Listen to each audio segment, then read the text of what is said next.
Good morning, everybody. Shout out to Grandmaster Flash and the Furious Five. Okay, let's get into the foolery.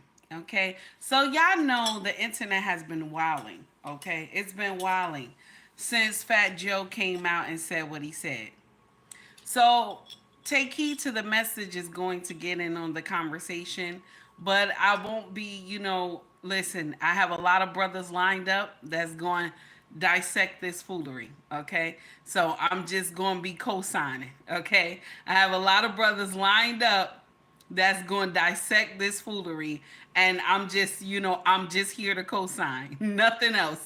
I'm just here to co-sign cuz this conversation right here, this is amongst the men. So I'm just here to co-sign. That's all. Nothing else. Okay. I ain't trying to get in no problem with nobody. Okay. So we gonna hear Tariq Nasheed. Okay. We gonna hear some other people. We gonna also hear Lord Lamar as well. So we gonna do some foolery today. Okay. Good morning, everybody. Thank you for tuning into my channel called Take Heed to the Message with Abang Anwa. It just means Queen Baby. That's what it means, honey. That's the name my king gave me, so that's what it means. So, the title of this foolery is Fat Joe Said This About FBAs. Now, I want to be real with y'all because y'all know how I do. Got to get in here and say something, okay? Got to get in here and say something. I'm going to act up a little bit, okay? For the newcomers, I want to advise you I curse, okay? Okay, I want to advise you I don't pronunciation. I don't say words correctly. I don't pronunciation correct, okay? I don't have listen, I want to let you know early. Okay? Okay, and I act the fool. Okay? Okay, I want to let you know I do some foolery over here for the newcomers. Okay? I act indignant at times. So, okay, so let's get ready for that. Okay? I don't want you to think this channel is anything than what I'm showing you. Okay? I don't want you to think any special thoughts about me because I act the fool in here. Okay. Yes. 18 said warning, warning in advance, baby. Warning in advance. So let's go. Let's go. Let's talk about it. So FBA, okay, I didn't understand this term until let me see. This was like what, 6 months ago that I understood what FBA is.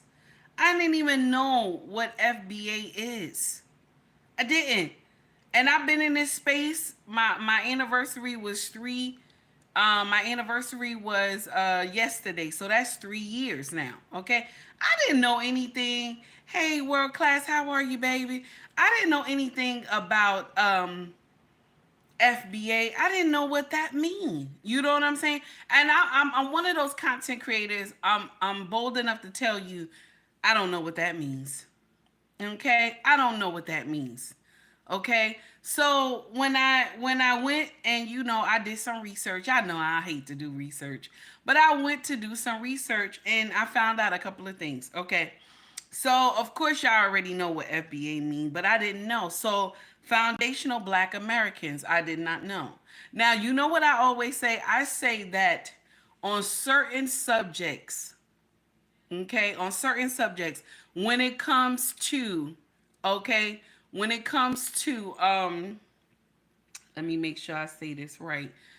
When it comes to reparations, okay, thank you, world class, I see what you put. So when it comes to reparations, I say it like this: if your family can't trace their lineage to a ship, and your family, the bloodline was not labeled cargo, okay? If the bloodline was not labeled, you know what I'm saying? Your family wasn't labeled cargo. Your family wasn't aboard a ship like cargo. Don't talk about reparations.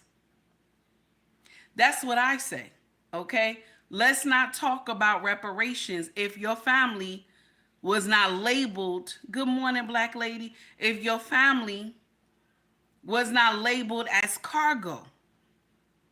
Okay? If your family was not labeled as cargo, you have no right to talk about reparations. That's how I feel. I'm not going to sit up here and lie to you. Only people who you can trace your family to being labeled as cargo should be out here talking about reparations. Okay? If you can't trace your family to a ship, you gotta close your mouth. Close your mouth. Don't say nothing. Don't get out here and say nothing. Don't say one word. Be quiet. Close your mouth. Okay? So if your family can't trace it, you got to be quiet. That's how I feel. I ain't gonna lie. That's the God's honest truth. Okay? So the ones who can trace their lineage that far, now you can say something. Okay? You can say something. So Fat Joe had went on Hoffa's show, okay? And they discussed FBAs, okay? And it was wild. It was wild. Okay? It was wild. And you know, you can't play Hoffa stuff because he got Hoffa got, you get, you're gonna get in trouble sharing his shit on your platform. So this is what I heard through the grapevine. You have to be careful with posting his stuff on your content because you could get a strike or something like that. So he has a copyright. He don't play no games at all with his content, okay? But we still going to discuss it, okay?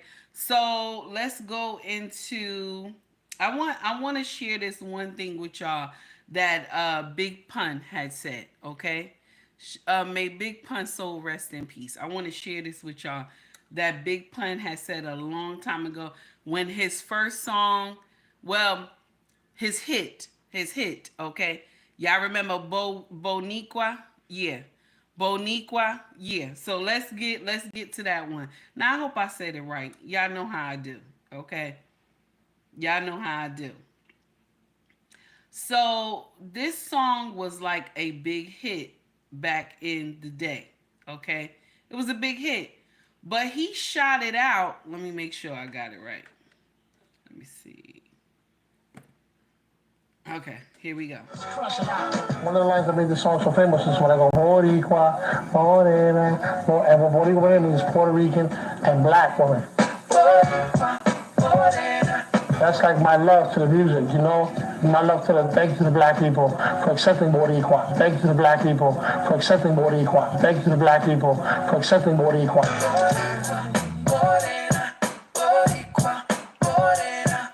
I'm not a player.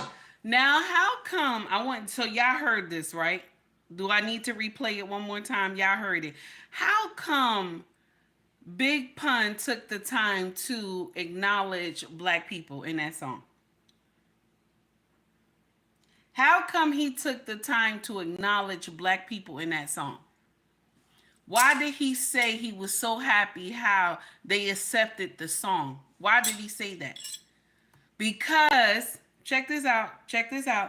Because if, like Fat Joe said, that it was 50-50, that rap was formed in that time, 50-50, why would Big Pun had needed black people to accept the music if it was 50-50? I know I'm starting trouble a little bit. 1000 Watts Radio, what's up, baby? How are you? It's good to see you. To all the newcomers in the chat, how are you? It's good to see you. Thank you for coming.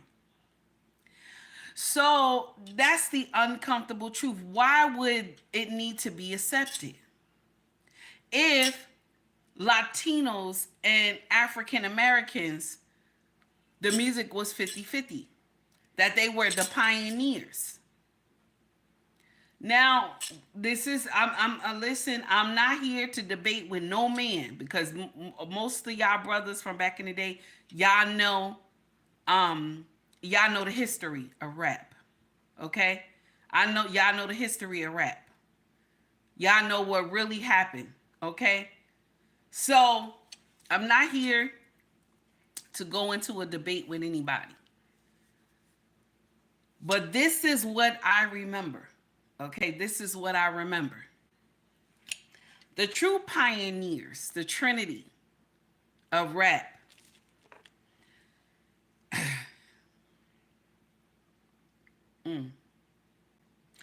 DL Cool, okay? African, I'm gonna say his name wrong. Bombada. I hope I said that right. Grandmaster Flash. Those were the wasn't those the Trinity? That was the Trinity of rap. Okay. Now there was no Hispanics from what I remember at that time. I'm not trying to be funny, but there wasn't. But why did Big Pun come out and say he appreciates how black people accepted the music if it was 50-50? He wouldn't needed the black people to accept the music if rap was 50-50. Am I right? Just starting a little trouble. Just starting a little trouble. 1,000 watts. Thank you, baby, for the $5 super chat. I appreciate you, honey. For the collection plate, y'all have an awesome day and have a great stream. Take heed to the message. Abang Anwa. Please hit that like button. Oh, baby, thank you. I appreciate you. For the $5 super chat, honey. Thank you so much. One more time for the crowd in the back, baby. Have a wonderful day, okay? Now, let's continue. So, that's my understanding. Now, so far, I hope I'm correct, okay? So far, I hope I'm correct. Stop me if I'm not correct. Come in and say something, okay? Because, I don't want to mess this up because Tariq Nasheed, Lord Jamar, they all came in and they said their piece. So we gonna hear them, okay? But my problem is that if this was 50-50, okay, Big Pun would never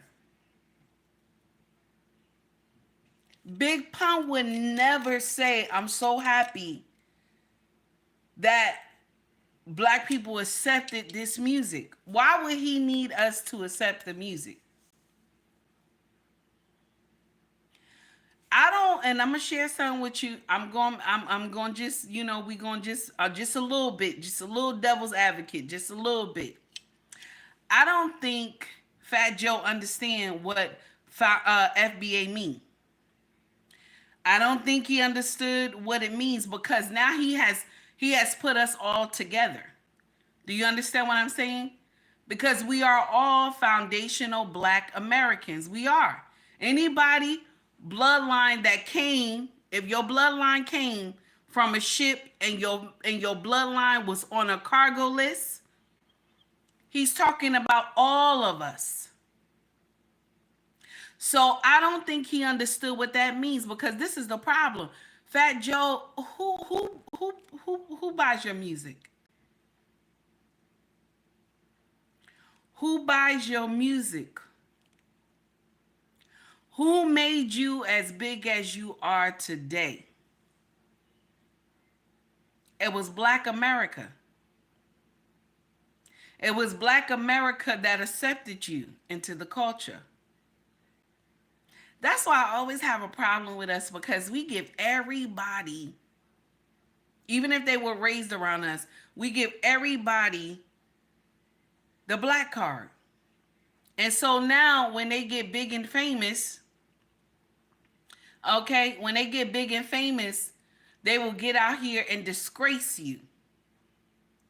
That's why I always have a problem with that. We give everybody the black card. You know what I'm saying? It's okay that we talking about, we talking about the same issues. Okay. But we always give everybody the black card. Okay. I'm guilty of that too. I'm not sitting up here, okay. I'm not sitting up here saying that I'm not guilty. But the day you say some raunchy shit to me, I'm going to snap on you and put you back where you belong.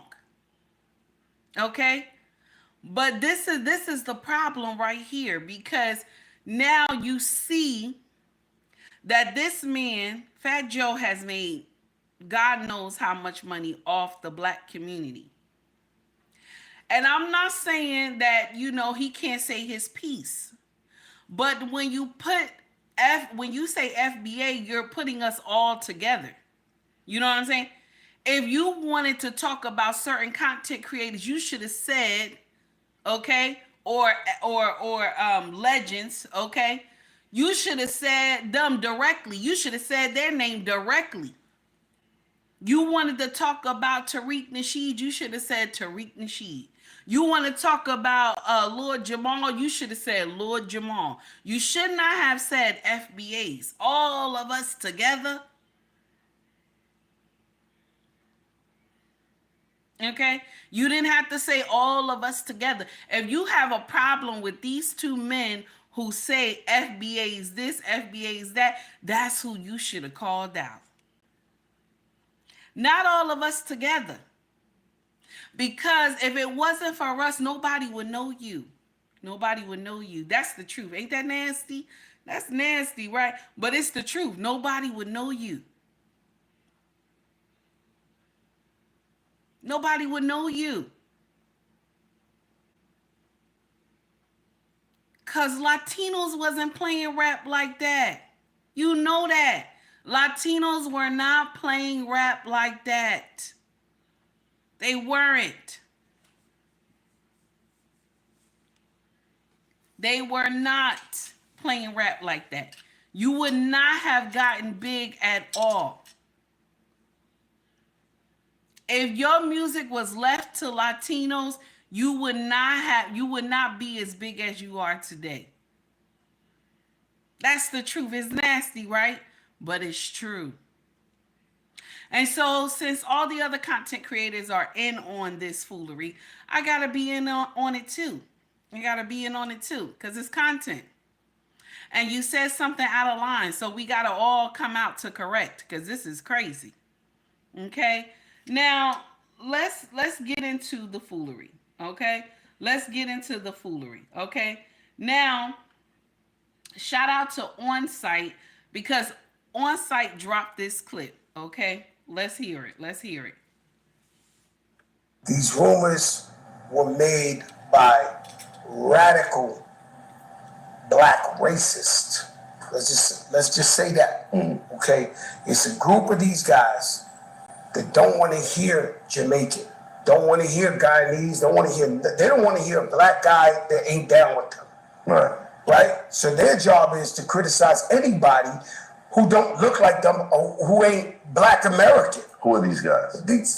You want me to say their name? We're going to give them too much clout. I mean, the FBA, Foundational Black Authority, whoever the fuck these broke niggas is. I'm just keeping it a buck. And their shit is to attack everybody on Twitter. You see this nigga who run them? Like, your leader? Oh, man, you gotta be fucking kidding me, man. And so they trying to change the narrative. They're not from New York. Right. So they telling a whole nother story. This was whoopity-doop-wop. Yo, bro. These rumors were made by radical black racists. One more time. Let's just say that. Okay? It's a group of these guys that don't want to hear Jamaican, don't want to hear Guyanese, they don't want to hear a black guy that ain't down with them.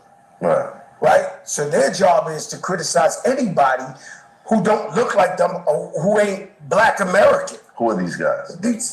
You want me to say their name? We're going to give them too much clout. I mean, the FBA, Foundational Black Authority, whoever the fuck these broke niggas is. I'm just keeping it a buck. And their shit is to attack everybody on Twitter. You see this nigga who run them? Like, your leader? Oh, man, you gotta be fucking kidding me, man. And so they trying to change the narrative. They're not from New York. Right. So they telling a whole nother story. This was whoopity-doop-wop. Yo, bro. So there are times when people come to social media. Hey, how are you?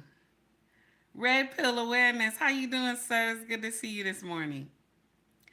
So there are people who come to social media and sometimes they don't know exactly what to say or the origin of something. I'm guilty of that too. Sometimes I will mess up something and somebody will hit me up in my DMs and say, nah, take heed. This is how it was supposed to go. And so then I got to come back and correct myself. But for Fat Joe to come out and say that, nah, this is not how New Yorkers did it. We did it together. And everybody that was at Hoffa's, his place or whatever, they all laughed and everything and joked with him. But that means if they laughed and joked with him and Hoffa didn't correct him, does that mean Hoffa doesn't understand the true origin of rap? That's a lie. He understands. He understands. But it was a sound bite. So for that thing to go viral, sound bite. And sometimes people let you, walk yourself into foolery. Okay? Sometimes people let you walk yourself into foolery. Now, should Hoffa had corrected him? Everybody, all the men said he should have corrected him. I'm just copying what the men said. All of them said he should have corrected Fat Joe. Because rap origin came from who?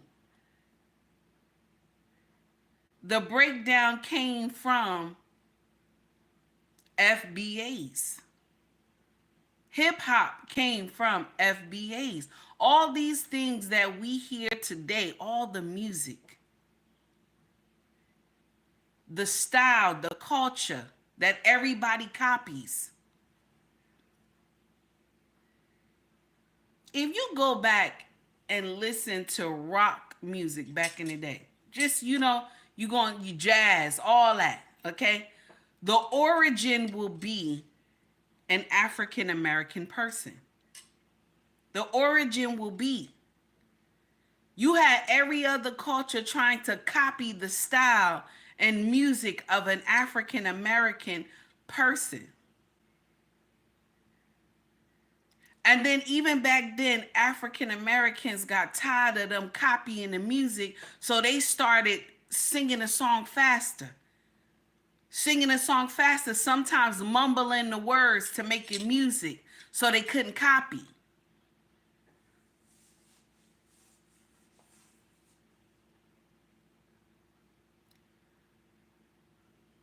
African American people, the style that they have is even copied all across the world. That's nasty, right? That's nasty. All across the world, the style of African American is copied all across the world. Men and women. Our style is copied all across the world. We set the trend. But when it comes to the acknowledgement, I hope I said that word right, because y'all know I ain't good with words, okay? When it comes to the acknowledgement, they won't give it. They won't say black people is responsible for that. They won't. Okay? They won't give the acknowledgement at all. So this is where the problem comes in at.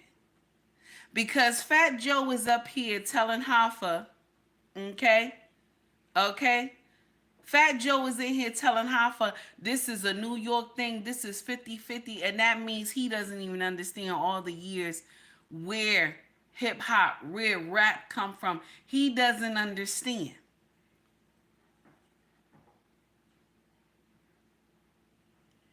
He doesn't understand where I'm going to be a little nasty when I see this. I'm going to be a little nasty. Every trend that you see that the world is rocking, I have said this already, it comes from Black America. Every trend, every dance move, every sound, down to gospel, and all the way up. every type of music started with an FBA. That's nasty, right? But it's true. It's true. My problem is that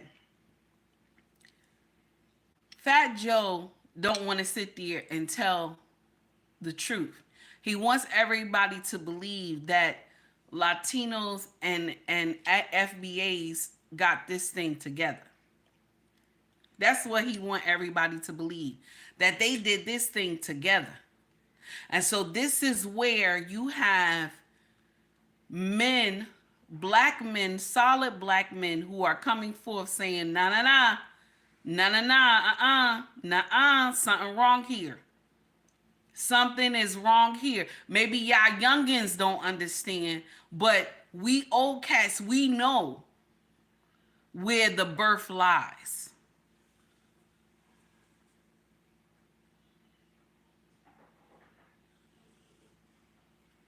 So now, I want y'all to hear this. Here we go. Here we go. This is the next one. This is the next one. Let's hear it. Big problem Here we go. these guys, right? So they're against anybody who ain't with them. So this ain't a popular message. This ain't what everybody's saying. We might be giving them too much light right here is what I'm trying to tell you. There's a small minority who get on them Twitters and they running it up. We got a fucking Looney Tune, like your man Lord Jamar was a fucking Looney Tune. He's a loony bin, right? We just said that the drug of choice is attention. It's this and this and that. They get one guy who, he was a legend. He's brand Nubian. Right. And he's the wackest nigga in the crew, be clear. But now, this nigga might be like trying to get lit, trying to say anything. The world's flat, this, that, anything to go viral. So they have a big problem. So I'm going to share something with you. I have heard Fat Joe on his lives at times lie about stuff that didn't, you know what I'm saying? That there was no need to lie about. And he went viral for. I have heard Fat Joe say stuff on his live that sounds so crazy that you didn't need to lie about. Okay? Because when we get I was shot 30 times and then turn around and say I was shot 50 times. What are we doing? I used to get jumped by 20 Negroes every day because I lived in a certain area. You know, some of the stuff sound crazy. Some of the stuff sound crazy, man. And so who is really the attention seeker? Because Lord Jamal just said, this is the truth. This is where, this is where hip hop, this is, these are the trinities of hip hop. Okay? Oh, that's all he said. He said, these are the true trinity of hip hop. And then he began to say off the names. And all you had to do is say Fat Joe. All you had to do was say you didn't understand. All you had to do, not even say you didn't understand, you had to understand. You had to understand who are the true trinities. Who is in the Trinity. You had to know who's in the Trinity. Because anybody who is the real lover of music, of hip hop, of rap, you know where it formed from. So there was no need for you to try to squeeze, Latino in there. Now, shout out to my Latino brothers and sisters who like rap, who like hip hop back in the day, and who still like rap now. There's no shade, but a correction needs to be made. Because you can't just come out and say that Latinos were the pioneers in that time when we know the true trinity, who the true trinity was. You can't just come out and say, well, we were a part. Who was on your side? Who was on your side? Did you have a trinity that was Latino? Did y'all have a trinity on your side just like FBA's had a trinity? Did they collaborate together? Did they do music together? Now, if you can't show any of that, then you gotta stop lying. Now, I'm only copying what the brother said. I'm not, I'm not a hip hopper. I'm not a rapper. Now, listen, I'm not into rap. Certain rappers, KRS-One, Special Ed. You know what I'm saying? I love, the Big Daddy Kane is certain. Okay, and Tupac was my love. I loved his music. Okay, and I like Biggie too. But I want to just share this with y'all. If you don't understand something, just say you don't understand. We don't have to lie and say we were, you were, this were. You know what I'm saying? We don't have to lie. You could have just gave homage.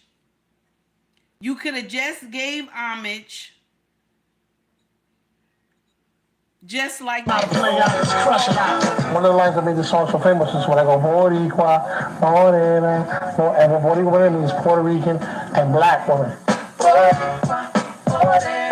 That's like my love to the music, my love to thank you to the black people for accepting Boricua. Thank you to the black people for. Thank you, black people, for accepting Boricua.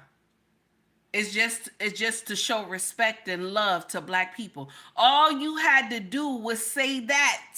Instead of you getting out here talking about it was 50-50. If you didn't have a trinity like FBA had a trinity, you not a part of it. You got to sit down. If your side didn't have a trinity and they didn't do a collaboration together, you got to go sit down, sir. All this lying that you doing, and then you calling Lord Jamar, all this. You know what always irked my nerve? Anytime somebody doesn't fit the narrative, they crazy. Everybody got it, they crazy. And then for you to come at Tariq Nasheed, that's a whole problem. This man is a whole problem. Tariq Nasheed is a whole problem.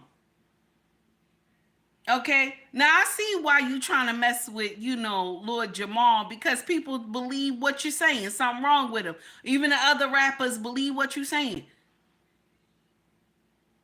Okay, they believe what you're saying. Something wrong with him because he doesn't fit inside the bubble that they are. So they believe the nonsense. But for you to take time,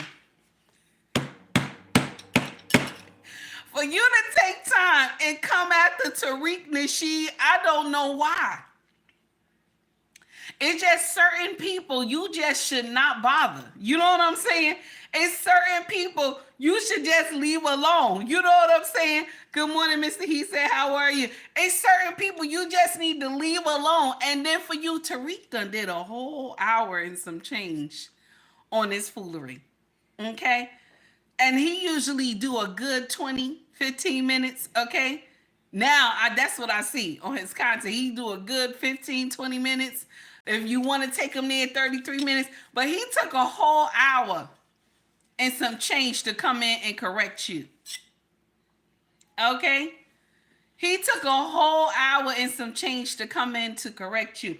Now, I see why you, and like I said, I see why you going at Lord Jamal. I see, because everybody going to agree with you. But for Tariq that man is a whole problem. Shout out to Tariq Nasheed. He's a whole problem. Because he is going to read you up and down.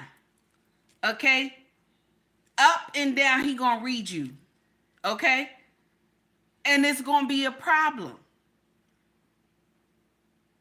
You have to be careful when you come for, kings. You got to be careful when you come for kings. Because they're a whole problem. They ready. Like they in their arsenal. They got all this stuff in their arsenal. You have to be careful. That's why, I always laugh when you see, check this out. I always laugh when you see hyenas. Well, let's talk about just the woman's side. When you see hyenas come after lionesses. You know what I'm saying? And the lionesses drag them. They drag them. It's something else. It's certain people on YouTube you gotta just stay away from. Okay? Just give them their flowers and just mind your business. You want to go watch their content, you go watch their content. But you don't get up there and you drag nobody. Okay?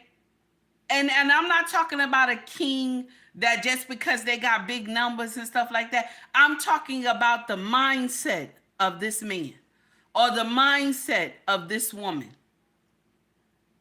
Certain people you do not go and drag, okay? Shout out to Crimson Cure. When I came to social media, right? We're going to talk about this real quick, real quick. When I came to social media, people were clowning me, talking about I was a copy of Crimson Cure, okay? And so they were telling me that to hurt my feelings.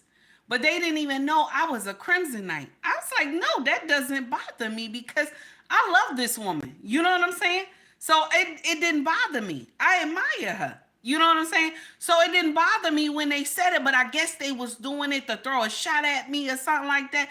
But they don't even know that I love this woman. I watch her content. I watch From the Clouds a lot. You know what I'm saying? But I love her content. So for them to do that and think that I'm going to come out and say some disrespectful mess to Crimson and something like that. Listen, when you see a queen, understand that, baby. You hear me? When you see a queen, understand that that's a queen. Understand that you ain't supposed to take your happy ass and go bother somebody.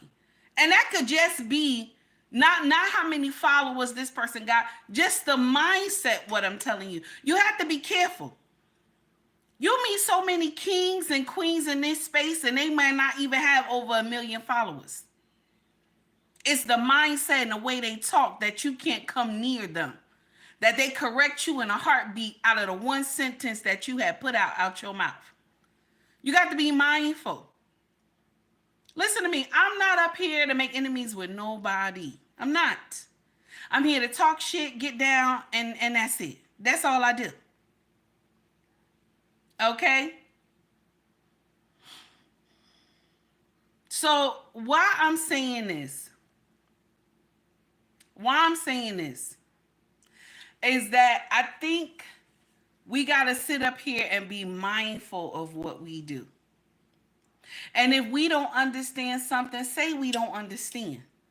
Instead of us coming out the gate, okay? Instead of us coming out the gate and saying foolery, okay?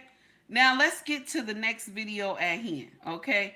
Got that one. Here is the next one. We're going to get into a longer video, but I want us to listen to this one. Let me see if I got that right. You know, I tell you, I never really fuck with Twitter, but I go on there to see. They always hating on me and shit. And they said they've been like lately talking about Latinos wasn't in rap and this and this. These guys are fucking delusional.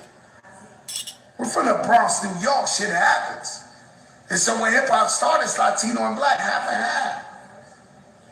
But they going at me because I'm like the only Spanish dude, like really with a big voice. Fuck that. And Latinos wasn't there. You was invited. You are a specimen. I don't know what the fuck is up with these people that don't know their facts. And so out of nowhere this morning, somebody sent it to Tony Sunshine. He sent it to me. I got a little video I posted. And it's only a few Latinos in hip hop. And we got the drum beat going, and this talks about Charlie Chase and Ruby D and Whitney Witt and this. These are all, you know, I tell you, I never. So when you hear him, you immediately know that he doesn't understand. When you hear him break down, when you hear him try to break down the origin, you immediately understand he don't know what he talking about. Okay? Because we all know that music started with us. That's nasty, right? But it's true.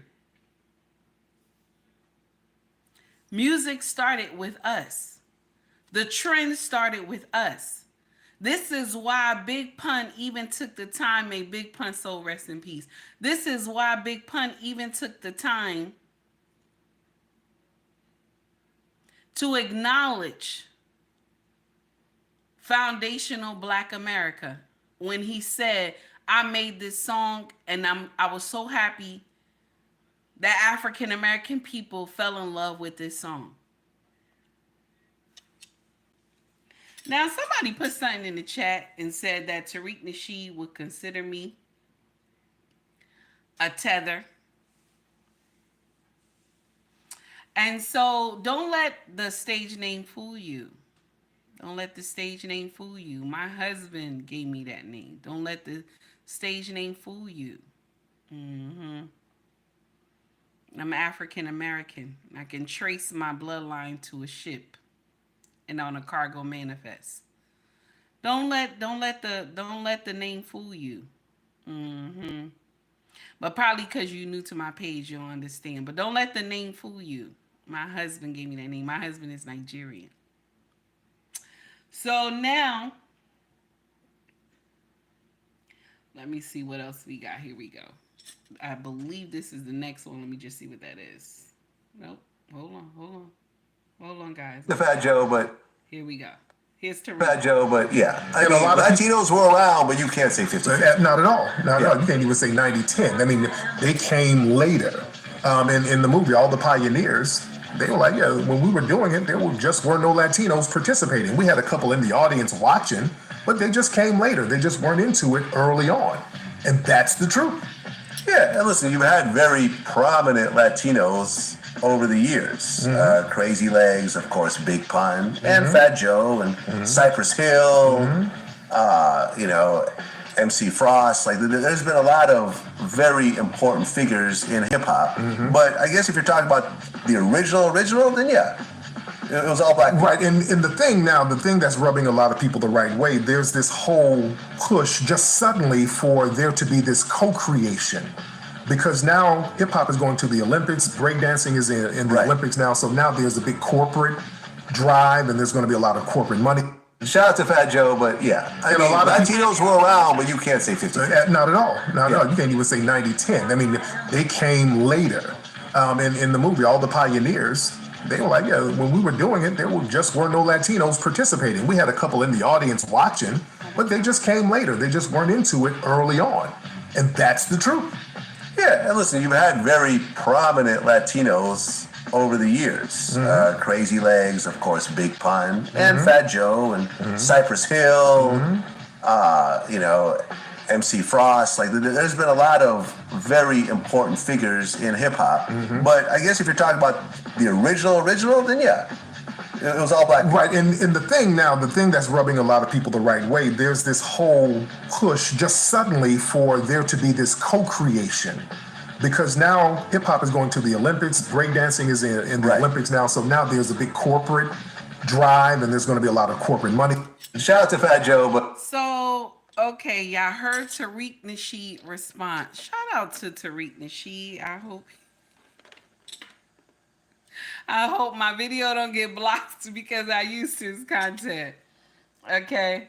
Shout out to Tariq Nasheed. So I see somebody just gave me a $5 super chat. I appreciate you. One more time for the crowd in the back. So I always break people's name down. So I'm going to call you G. Is that okay? Okay.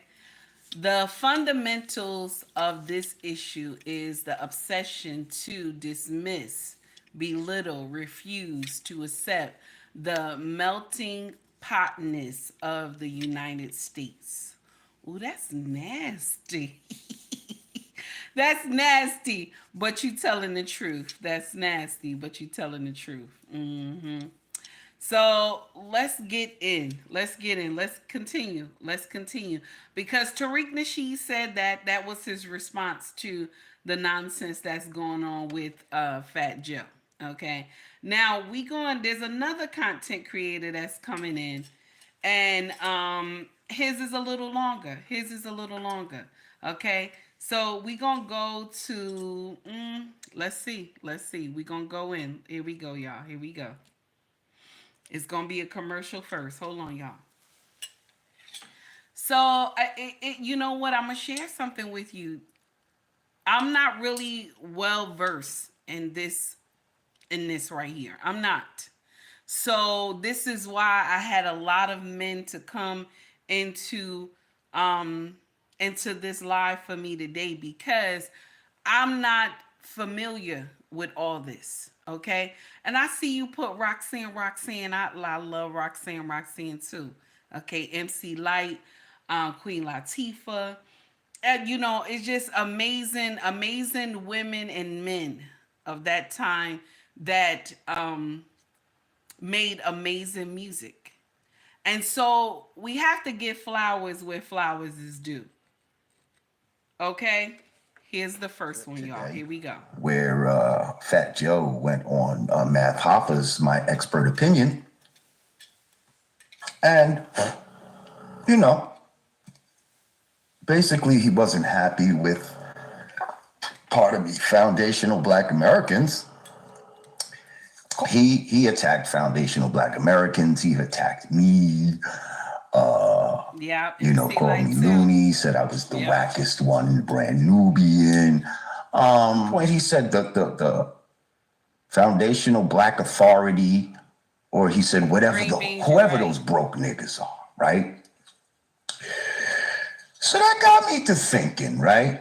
A lot of people who are not necessarily intellectually astute or intellectually muscular will often resort to, you know, name calling their money and, you know, oh, you're broke. And, you know, they try to equate it almost into intelligence, but really it's not.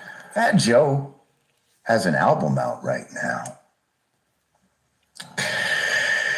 And just like how the Democratic Party kind of expected foundational Black Americans to just support it just because, I think Fat Joe thinks that although he has a gripe.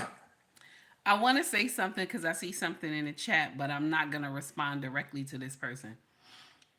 I don't believe that FBAs are racist to Fat Joe directly. I think because he didn't pay homage to the Trinity. This is where the problem comes in. Okay? This is where the problem comes in. Because how can you skip over the Trinity and say this was half and half, and we all know that the Trinity was there first? So this is where the problem comes in. He was supposed to pay homage to the Trinity, just like everybody else has done, pay homage to the Trinity. They know where hip hop and rap comes from. So I think this is where the big connect is coming from. Now, how many times have I told y'all stuff like this only come out because they want you to see the smoke and mirrors? It's never the shit that's going on behind the curtain. You know what I'm saying? All the foolery that's going on right now across the world, okay? All the nonsense that's going on across the world, they got to give Americans foolishness to look at, so we don't see what's really going on behind the curtain, okay? So we don't really see what's going on behind the curtain, okay? And I want to share something with y'all that's really going on behind the curtain. This is what's really going on behind the curtain, but nobody is paying attention to this, okay? Nobody paying attention to this. What's really going on behind the curtain, because we don't want to offend nobody. We don't want to say anything wrong to nobody. We don't want to get canceled, but this is what's really going on behind the curtain, okay? Islam is a faith. Israel is a state. It is not above critique. And that what Bibi Netanyahu has done to the Palestinians since October 7th is a Holocaust. It is a Holocaust that is being committed on Palestinian children and women. And I'm not going to quiet my perspective on that, to kowtow to whatever the prevailing narrative is at the New York Post. The larger discussion that's happening right now is whether or not having survived a Holocaust gives you the permission to commit a Holocaust. And for whatever reason, people have been, what I would say, milking the Holocaust narrative and essentially saying, like, we lived through this and we survived this, and so now nobody can say that anything we do is wrong.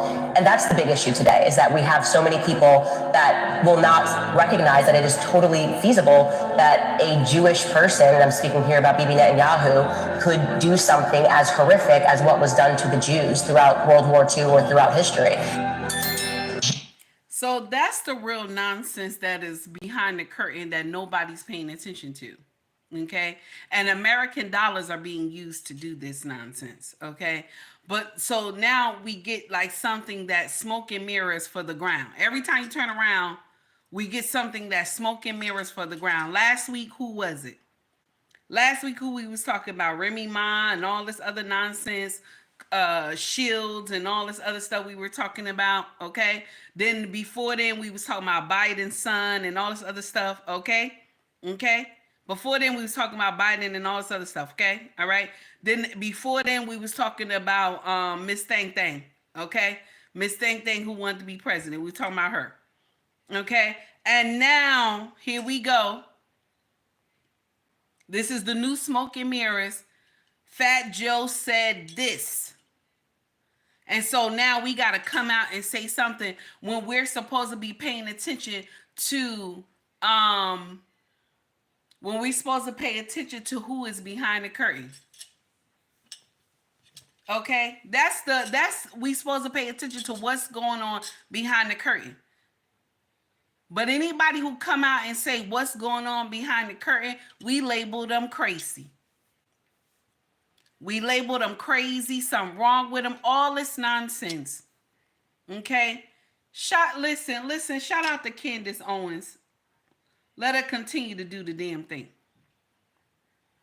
So let's go back because we got to get back to Lord Jamar. Here we go. He has a gripe with foundational Black Americans. I think he believes that we're going to go out there and support his new venture like we've done in the past. Well, people, I feel that all foundational Black Americans should boycott Joe's new album. I believe, and now I want to share something with y'all because after he said that, okay, so take heed to the message does not support, okay, anything that you may hear. There may be some things you hear on my podcast that I don't support, okay? I don't support taking from somebody, okay? I don't support saying, okay, let's, now listen, I will say this, a correction needs to be made. But I can't support that, we shouldn't go out and listen to the music. But a correction needs to be made. Now, you can do whatever you want to do with your dollars, okay? I don't listen to, rap like that no more. Like that where you can go and buy a whole album and, go get, that, one record or whatever. I don't do that anymore. Or one song on Spotify or whatever. I don't do that. But I'm not going to sit up here and say, go and boycott nobody. Okay, that's not what I'm here for. But let's continue because that's what Lord Jamal said. Let's continue. at the same token, I believe all Puerto Ricans should go out and support it. That being said, I'd like to see how well it does. I don't even need to say his name. Sorry, y'all, commercial. Y'all know how I do sometimes. Okay, let's see. So let's hold on. Here it come. Because what all these people don't understand is all these people who have been ingratiated by hip hop. If you took it back to your so-called roots or to your motherland or whatever the case may be and ask them to support you, you would not be where you are today. So he says, I was the wackest one in Brand Nubian. Wow. Right? You know what that's like saying? That's like saying Scottie Pippen was the wackest one in the Dream Team. That Brand Nubian was a fucking dream team, my guy. Okay? So to say that I was the wackest one in Brand Nubian, I'm sorry, you're not hurting my feelings with that. You're just not. And here's another thing, sir. I write all my rhymes. I always have. That's nasty. And for a person that doesn't write their own to try to judge someone that does, That's nasty. disqualification, He said foul so ball. You're disqualified from even commenting on something like that, sir. You have to write your own rhymes. Okay? I don't know who's writing them now because TA is not writing them anymore. I don't think Armageddon and dudes like that, but somebody's writing them. But it's not you. Green beans laughing. Influenced by foundational Black American youth, using foundational Black American music as its base. We wasn't using any Puerto Rican slang. And not just Puerto Rican, anything. It's not about hating anything that doesn't look like you. These are non-arguments that people try to create to try to say that this is what people are upset about. No. We're upset about the fact that you can't just admit that the thing that you love, hip hop, that has brought you fame and fortune, True, was created by a people that you subconsciously look down upon. Flat Earth. Like, bro, that's nasty. do you want to debate me about that? Like, whatever you want to debate me about, bring it out, bro. I'm ready. Like, but this is not intellectually equipped to sit down and really get into me. That's why. Now, I will say this, because there's going to be more brothers that we're going to hear dissect as well. I will say this.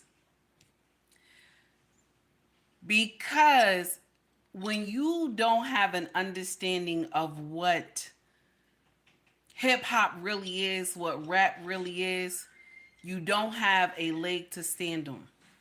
You don't. When you don't have an understanding of where it came from, you shouldn't be battling people who understand it. But let's make jokes at it. Let's make it funny. Let's get out here and call Lord Jamar crazy. Let's get out here and talk about Tariq Nasheed and that, okay, because, you know, FBA has a leader and all this other stuff that you're getting out here talking about that these ninjas ain't got this and these ninjas ain't got that. But you classified us, you put us all together. You could have just named Lord Jamar on his own, and you could have just named Tariq Nasheed on his own and let them just come at you. But you put us all in there together. So this is where the problem lies, because I don't think he understood. Now I'm just co-signing. I'm not here to debate nobody. I'm just co-signing. Because I don't think you understand what you're saying when you go on these, you know, these podcasts and you trying to be funny. And the sad part is that these brothers right here, all those brothers in that barbershop, they know where hip hop generated from.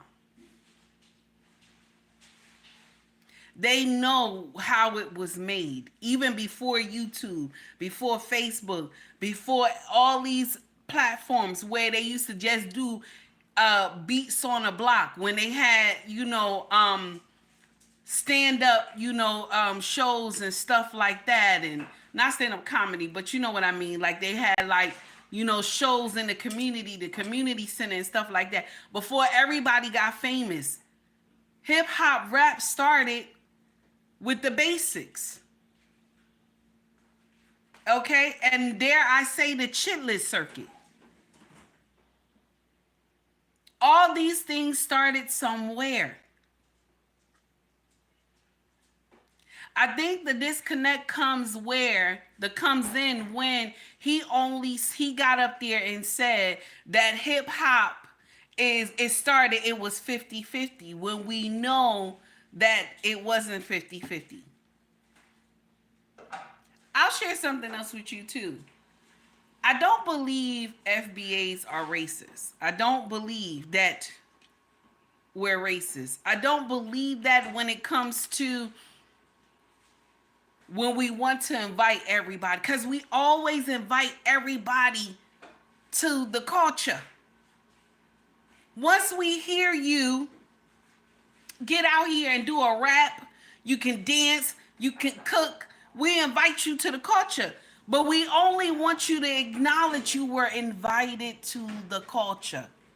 We just want you to acknowledge that part. But when you get out here and you don't acknowledge that, okay, this person opened the door for me. This is who I like. Fat Joe can't name no Latino rapper that he copied, that he followed, that was with the Trinity. He can't say, I know a Latino this, and they were a part of a Trinity. He can't say. He has to look towards. He has to look towards the FBA. He has to look towards these kings. That's the problem right there. Yes, World Class said the pioneers. The peers. That's what, well, I guess you're saying pioneers. But this is the thing. That is so crazy because he didn't give the acknowledgement. And this is where the problem coming in. Because he's saying it's 50-50 when we know it wasn't 50-50. And y'all old heads who love music back in the day, y'all know it wasn't 50-50. So this is where the problem is coming in. And I'm not one of those ones that got down with certain rap and hip hop, but I like this certain artist. But we all know something is not right.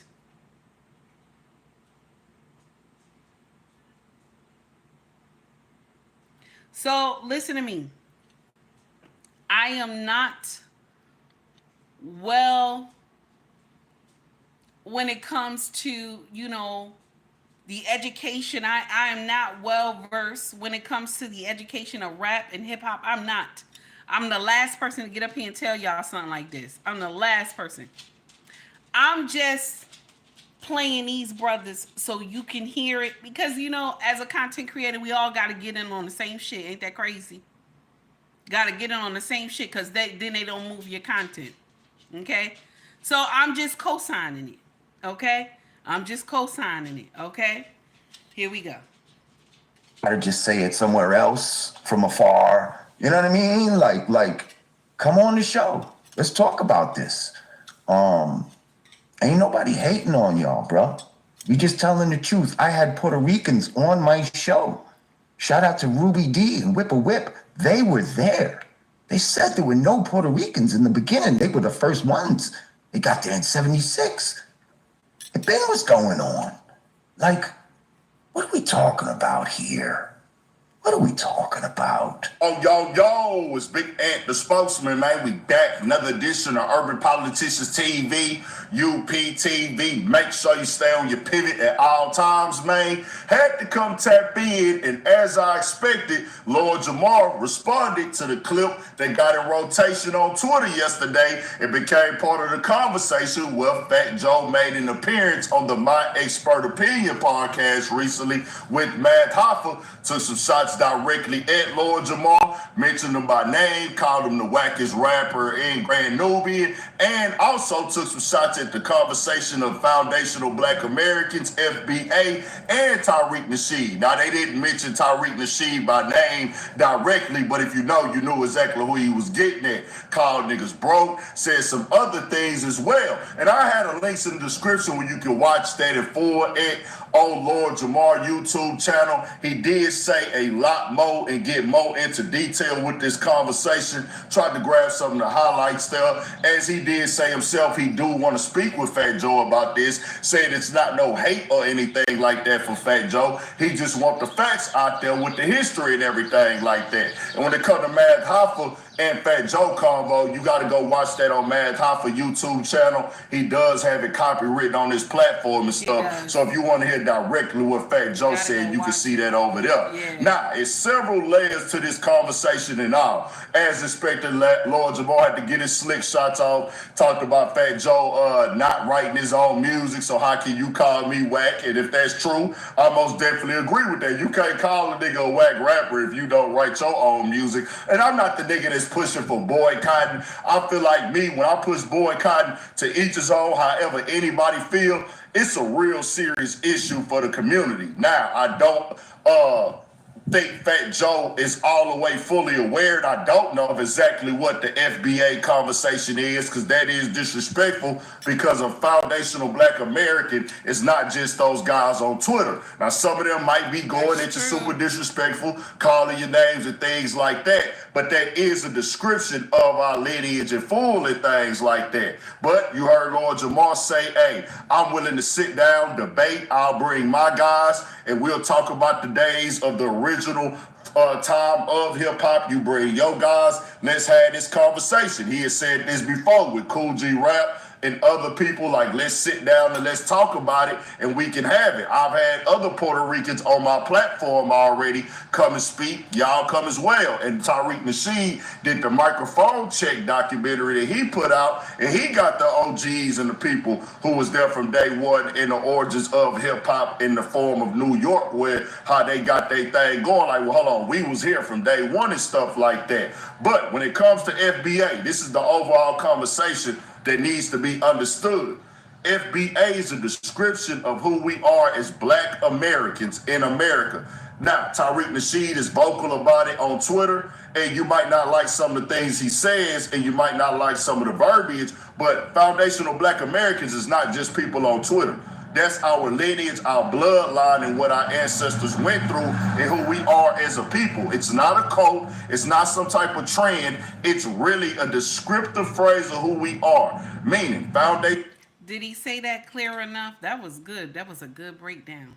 That was a good breakdown. Now, I want y'all to be aware, I ain't know about FBA until like 6 months ago. And I've been on YouTube. My anniversary just was yesterday. I just learned about, and I've been 3 years now, I just learned about what FBA is. I hear everybody say FBA, but I didn't even know what it meant. I did not know. When you be hearing musty tether and all this, I ain't even know. I'm just learning this stuff. Okay? Cause listen, I'm gonna share something with y'all, and some of y'all might be offended by what I'm saying. Okay? Some of y'all may be offended by what I'm saying. I always believe that African American people, that we should trace our bloodline. I always believe that. I always believe that Africa was home. I always believe that. But you have some in this space that says we were already here. Okay? So I'm one of those ones that believe you should at least visit Africa one time in your life. I'm one of those. It's a wake up experience. It's a eye-opening experience. I've always been one of those. I've always just loved the tradition and the culture of Africa. I just always loved that. I'm not one of those that, believe that, African people are the enemy. I'm not one of those. But I will check you if you say some foolery around me. You know what I'm saying? If you call African American people out their name, if you saying they lazy, if you saying this and that, I will correct you, because if it wasn't for the laws that was in place for foundational blacks, the laws that was in place, all of y'all from all over the world wouldn't have an opportunity. If the laws that are in place right now never were in place, none of y'all would be able to come to the United States. So if it wasn't for foundational blacks pushing and fighting for rights that we needed, none of y'all would smell America. So I have a problem with that part. So I don't like that part. That's the problem I got. But do I hate African people? Do I hate Haitians? Do I hate Jamaicans? No, I don't. I don't. I don't call them tethers. I don't do all that. I don't. So I'm not one of those that do that. I'm not one of those. Okay? I'm not one of those. I'm sorry. I love to understand the African culture. I do. I love to dress in it. I love to dress the clothing. I love to eat the food. I'm not one of those ones that is like, oh, African people is this. I'm not one of those. I'm not one of those that's going to tell you never go to Africa, I'm not one of those that's going to tell you that. I'm not one of those. I'm not one of those that's going to say to you that, African people are against you. I'm not. But what I will say to my African brothers and sisters is that if it was not for foundational blacks, you would not be able to smell America. America will be a far reach from you. All the things that you received in America when you first got here was because the laws that was put in place for African American people. Now, will I say the founding fathers of America should have been clear on African Americans, or they should have been clear on colored folks when they wrote this? They should have been clear on it, because colored folks is everybody. Boom. The whole world. They should have been clear on who was supposed to get these benefits. Okay? They should have been clear on who's supposed to get it. They could have even wrote in if the bloodline started from a ship and the bloodline was labeled on, cargo. Okay? Your bloodline was labeled cargo. If they could have been clear about it. Now, I know it's a little nasty, but if they were clear about it, we wouldn't have this problem today. You wouldn't have African people come up and tell you that you're lazy, You're lazy, you can't do nothing, this and that. If it wasn't for the government helping you and this and that. Mind you, when they first got here, they didn't just pull up by their bootstraps. They got help. They got help. Somebody helped them. Either it was the government, or either they got married to somebody who helped them. They didn't get it on their own. So that's the little problem I got. That's where everything playing at. That gives me, the issue. Okay. So let's go back. Let me see if I can go back. Hopefully, did I lose it? Oh, I lost it. Okay, let me go back. Hold on, y'all. Let me go back. Let me get back to it. Hold on. So that's the whole disconnect I see with us and African people. So I don't have a problem with African people. I never did. But some people say we supposed to have a problem with them because they talk to us like this. They say this to us. They call us all out our names and stuff like that. Now, will I say I have never experienced stuff like this? I have experienced it. So I have been called a Nakata before.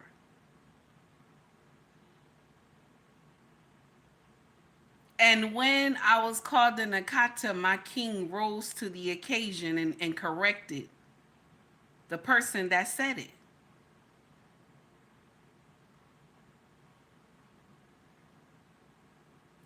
So my thing is, I can't get on board with y'all that you have a problem with African people. I can't get on board with y'all because just like we have some black people, African American people who ain't right, you have people who ain't right in everybody else's culture too. Because you might meet some African people that love you. You may meet some that are kind and sweet, that they want to teach you the culture, that they want to teach you how to cook the food. You know what I'm saying? So I can't get in here and be like, oh, Africans are evil and this and that. I can't get on board with that. Because I still believe in my heart that every African American should at least travel to Africa one time. I ain't saying you gotta go and live there. I'm not saying you gotta go and live there. But I believe we should all go there at least one time.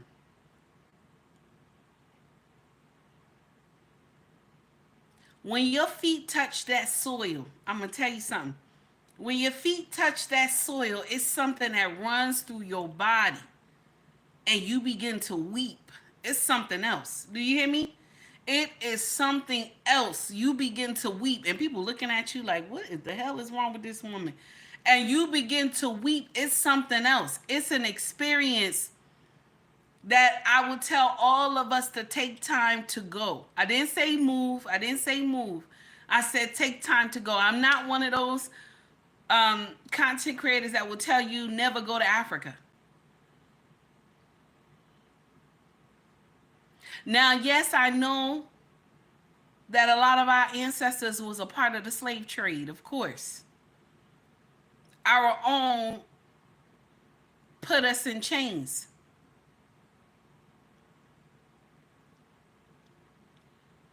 But I still believe that you should at least take time to go.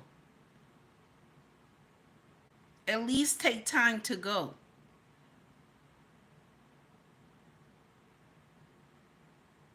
Sometimes it's good to ask questions. If you sit down with an African and we may not agree on everything, but sometimes they need to be aware of things that happen to our ancestors over here. And it don't have to be a heated conversation. It doesn't have to be nasty.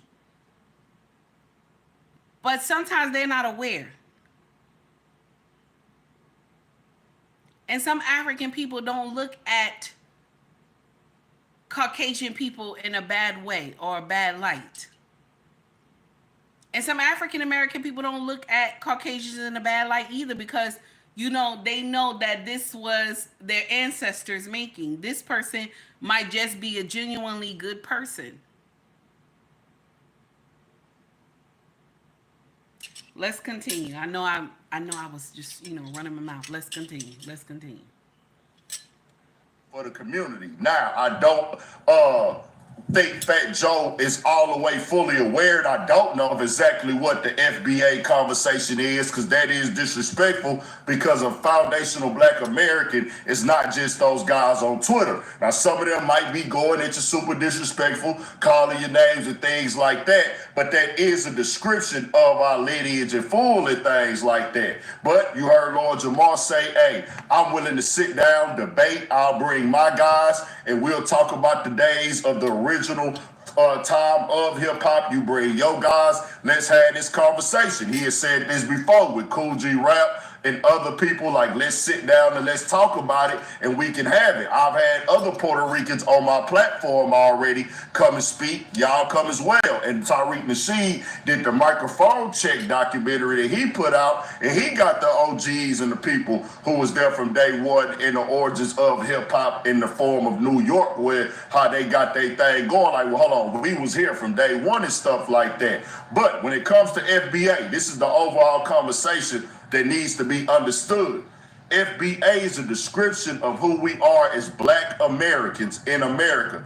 Now, Tariq Nasheed is vocal about it on Twitter, and you might not like some of the things he says, and you might not like some of the verbiage, but foundational Black Americans is not just people on Twitter.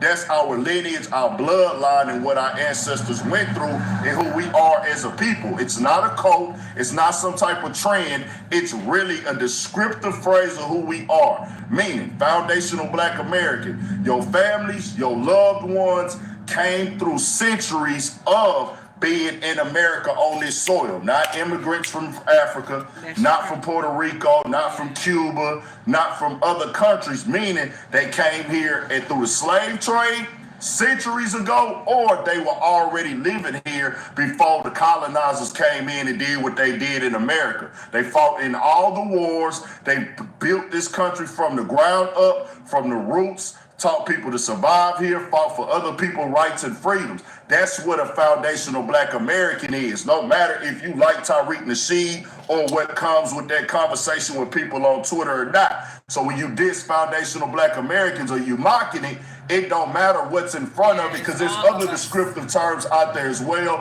And they got different people that coin different terms, push different terms and different phrases of it to acknowledge Black Americans who are from America, who didn't come from another country and everything like that, and who've been here for centuries, dog. It just is what it is.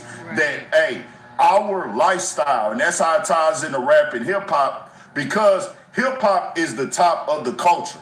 Hip hop is at the top. Everything else is up under the top of it. But above hip hop is Black American, my nigga, because that's what it's a reflection of. You can't deny it, city to city, state to state, town to town. What Black Americans do every day is what is viewed as hip hop, because it's an art form that is derived from the way that we live day to day. I tell y'all all the time, not every Black person is hip hop. But Black people that are hip hop, they make everything that we do hip hop. There's no ifs, ands, and buts about it. From the way that we talk, the way that we dress, the slang that we use, because what we do is our everyday lifestyle. It comes from what we do and what we put in the music. We create a soundtrack from it from day to day. That's why you go city to city. You go to LA, you go to the Bay, you go to the Midwest, to Chicago, Detroit. You come down here to H-Town, you go to Dallas, you go to different parts of Texas. Then you go over to New Orleans, Shreveport, Baton Rouge, Mississippi, Alabama, Memphis, Florida, anywhere, North Carolina, South Carolina. Everybody is using their slang, their lingos, and what they do every day, and they put that in the music, whether it be the sounds, the beats, and that's what hip hop is. That's Black American. Nobody is saying that nobody else didn't participate. Nobody else is not saying that nobody didn't help push or help grow or didn't contribute to it. Niggas is talking about the creation of it. What niggas is saying is, hey, there isn't any Puerto Rican lifestyle, influence, lingo, or slang that created hip-hop. Neither is it Jamaican, neither is it Cuban, neither is it parts of Africa, Guyana, wherever. They came and did what Black Americans were already doing. The lifestyle that they were living, the way that they were dressing, the way that they recorded music. Rap and hip-hop, the beats that niggas was originally rapping on, even from niggas just spitting outside and joking around, not really recording music from day one probably, if you just want to keep it all the way 1,000. But when you go up and they did this thing in New York, it's coming from a James Brown song, taking his beat, which is soul and funk, and those type of music, rock and roll, and getting on those beats from another dude that is a Black American that grew up on Black American soil and did what Black Americans was doing musically. So it's like, yeah, other people was participating, but where is the influence of y'all creativity at right here when it's all a reflection of what blacks are doing every day? But people are taking that as disrespect. This got a lot of conversation once the hip hop awards, I mean the 50-year hip hop started, who was getting credit for creating it and everything, and everybody else is getting credit as well. And black Americans is like, well, hold on, bro. We created rock and roll. We don't get the credit for that. We created blues. We created jazz. We created soul. We created all. But when you hear this and you hear and let's be clear. When you hear Lord Jamar say all these things, or you hear the older cats say all these things, they're crazy. Do you understand? When you hear all this, they're crazy because nobody wants to give the flowers to who they are due. Because we can't say, okay, FBA set the trend. We can't say FBAs did this, FBAs did that. But this is where it started. So you have to give the flowers to who they are due. Because if that wasn't true, his own boy, shout out to Big Pun. And there were many others who got up in front of, even the award shows and said, thank you to FBAs. Because if it wasn't for you, this music would not be what it is today. My music would not be what it is today. So we have to give homage. You have to give flowers to who they are due.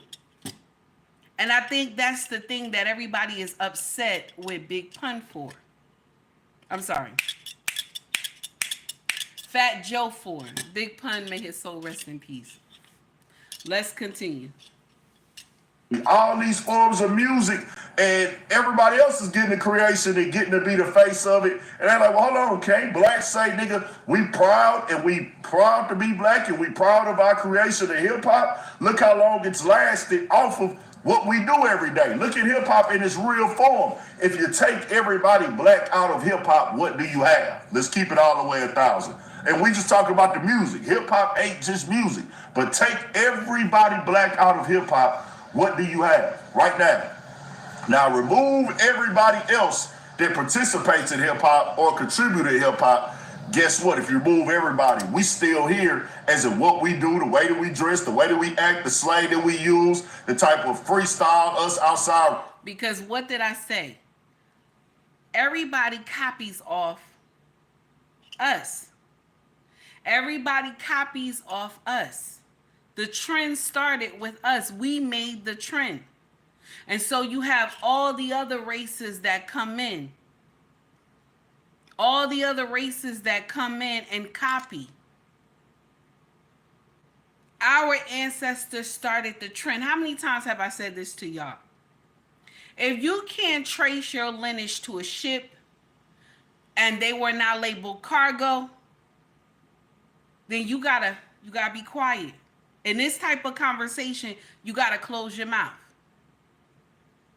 Just like I said with reparations, you got to close your mouth. There's certain conversations we all don't have to get in on.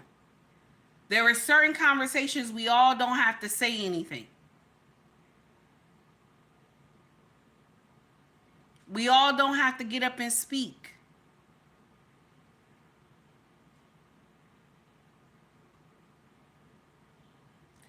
If you cannot trace your lineage to a ship and your bloodline was not labeled cargo, you got to close your mouth. Got to close your mouth. Got to close your mouth. You got to just close your mouth. This is not your conversation. This is not your conversation. It's okay. It's okay if it's not your conversation. This is where the disconnect is coming from right here. Because you don't know how to give flowers to who they are due. Let's continue. joking, whatever we do, it's still gonna be going on regardless because it's a reflection of our everyday lifestyle. We make everything we do hip hop. That's just what that is. You come to H-Time, you gonna hear niggas talk about the type of cars we drive, the type of drink niggas sipping. We got the slow down beats. You go to Florida, you gonna see them niggas on the donks, in the parts that ride donks. They gonna have their style, they lingo. They gonna take their everyday culture, they 24 karat gold teeth and big Cuban chains and wicks. We make the imagery like this. We make the sound like this. Detroit, what them niggas do in the streets? Nigga, we Cartiers. They call each other my baby. They got these type of beats with the speed, like kind of drill sounds. I know right now Rocane is the guy that got the main sound, but it was a transformation of sounds and stuff like that to the beats to where Rocane got, Doughboys, Cash Out, Payroll, and all of those guys, and then the Street Lords and things like that. You go back to LA, what they had going on, their gang culture and things like that, transformed into the music, and it's just what niggas is doing every day. It's not a knock on nobody. We grew up with all type of people out here as well, bro. And nigga, like I tell people, bro, I got Mexican partners that's my dogs and my bros. They call me nigga growing up. You know what I'm saying? Because we grew up right next to each other and stuff like that. But they know, like, hey, nigga, they are in the environment doing what we do. We not doing what they do. Yeah, we eat Mexican food. We support everything that they got going on and as friends and all that type of stuff. But we didn't go over nowhere else and like, hey. And he's right. We're not the copy. This is why I always talk to y'all and I tell y'all, once they get rid of the original, they can take out the copies. That's why I tell y'all, be mindful. Look at our bloodline, how decimated it is. Look how we separated and apart from our brothers. See, once they can take out the original, the copies are left. They can decimate the copy. They didn't know the original fought. They didn't know that the original can fight like that. Out of all the stuff our bloodline has been through, we still here. Despite all the dysfunction and everything that our ancestors have been through, we still here. It's hard to get rid of the original. But the sad part is the original needs to wake up and know that you are needed. You need to wake up and know that you are needed. You need to wake up and know that family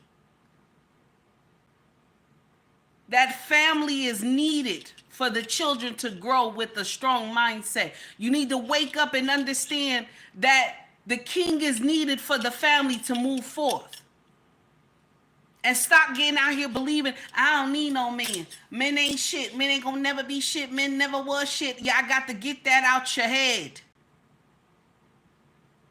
We need our brothers.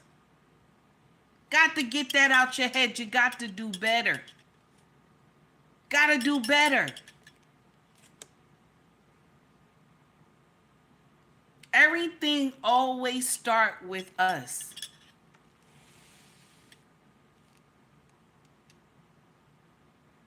Listen to me. A lot of people will get in here and they'll say, Satan is stupid. A lot of people say Satan ain't smart, this and that. Let me share something with you.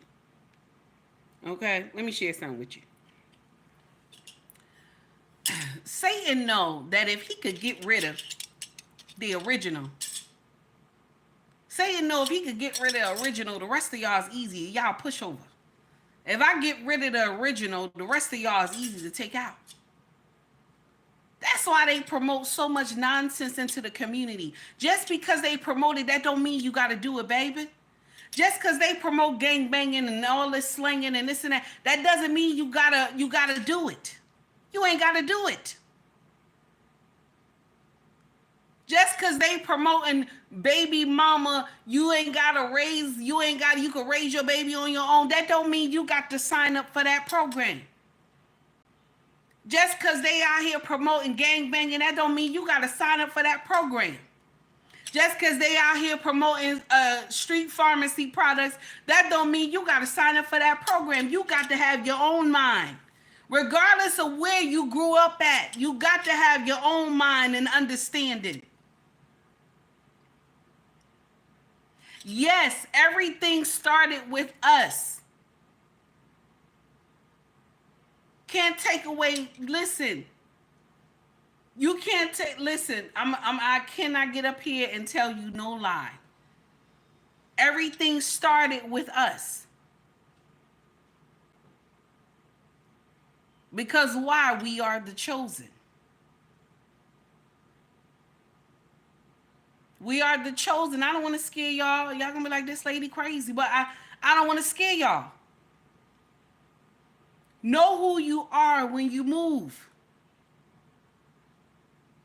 We're arguing over this little bit of, smoke and mirrors all on the ground and acting crazy and screaming and everything because of this little thing, but we not watching what's going on behind the curtain. There's other stuff that our community need to focus on. Other communities are already in the letter K and L and all these other alphabets. We still at letter A and B. We still at letter A and B after all these years. We were on a fast rise through the alphabet system of being together.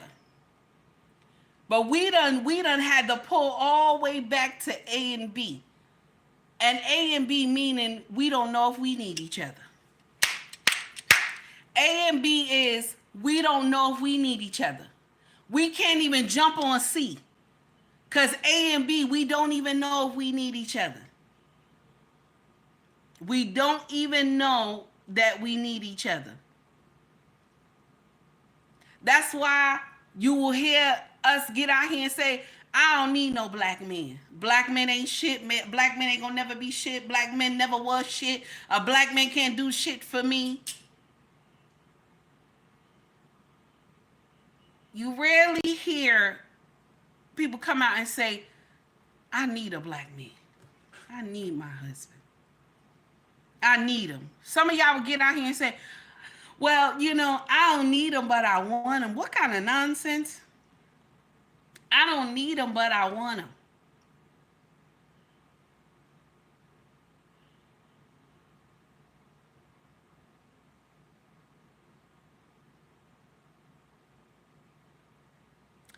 So, let's continue.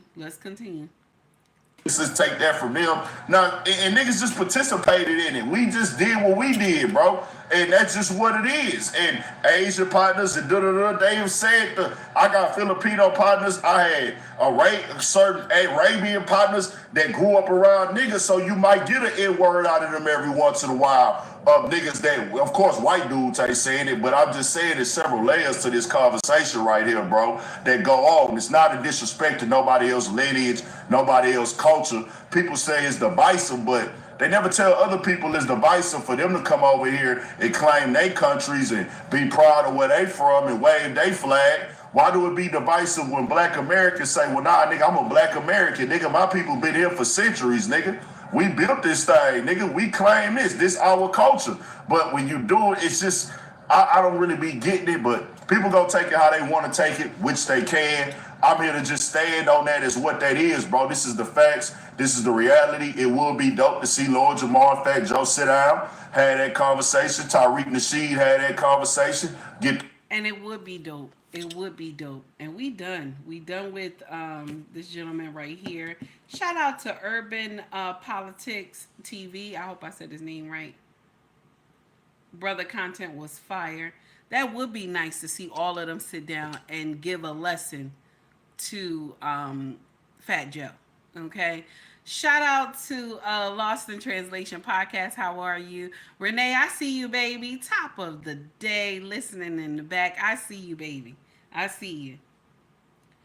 Now, it was a lot. It was a lot because they got a bad disconnect and it's a problem. Okay? It's a problem. So hopefully they'll get that, that thing squared away. But I still believe that if you don't understand something and you have been invited to the culture, because if it wasn't for African American rappers that accepted Fat Joe and Big Pun, y'all would not be famous. That's the God's honest truth. May Big Pun's soul rest in peace. But you would not be famous if African Americans didn't accept you. Because your own people wasn't listening to music that y'all was putting out. That's the truth. That's nasty, but it's true. That's nasty, but it's true.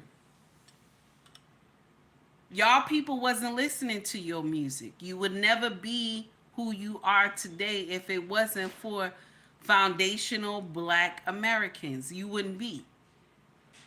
You wouldn't be as rich as you are today.